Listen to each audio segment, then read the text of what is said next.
Exodus 22. Whoever steals an ox or sheep and slaughters it or sells it must pay back 5 head of cattle for the ox and 4 sheep for the sheep. If a thief is caught breaking in at night and is struck a fatal blow, the defender is not guilty of bloodshed. But if it happens after sunrise, the defender is guilty of bloodshed. Anyone who steals must certainly make restitution, but if they have nothing, they must be sold to pay for the theft. If the stolen animal is found alive in their possession, whether ox or donkey or sheep, they must pay back double. If anyone grazes their livestock in a field or vineyard and lets them stray and they graze in someone else's field, the offender must make restitution from the best of their own field or vineyard.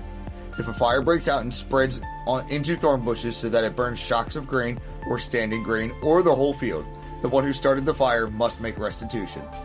If anyone gives a neighbor silver or goods for safekeeping and they are stolen from the neighbor's house, the thief, if caught, must pay back double. But if the thief is not found, the owner of the house must appear before the judges and they must determine whether the owner of the house has laid hands on the other person's property.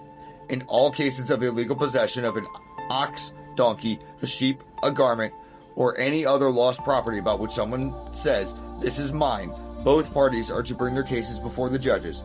The one whom the judges declare guilty must pay back double to the other. If anyone gives a donkey, an ox, a sheep, or any other animal to their neighbor for safekeeping, and it dies or is injured or is taken away while no one is looking, the issue between them will be settled by the taking of an oath before the Lord that the neighbor did not lay hands on the other person's property. The owner is to accept this and no restitution is required. But if the animal was stolen from the neighbor, restitution must be made to the owner. If it was torn to pieces by a wild animal, the neighbor shall bring in the remains as evidence and shall not be required to pay for the torn animal. If anyone borrows an animal from their neighbor and it is injured or dies while the owner is not present, they must make restitution. But if the owner is with the animal, the borrower shall not have to pay. If the animal was hired, the money paid for the hire covers the loss. If a man seduces a virgin who is not pledged to be married and sleeps with her, he must pay the bride price, and she shall be his wife.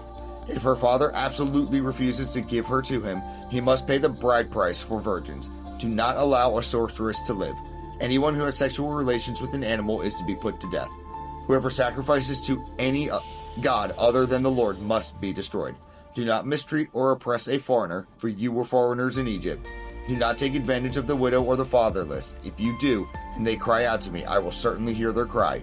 My anger will be aroused, and I will kill you with the sword. Your wives will become widows, and your children fatherless. If you lend money to one of my people among you who is needy, do not treat it like a business deal. Charge no interest. If you take your neighbor's cloak as a pledge, return it by sunset, because that cloak, the only covering your neighbor has.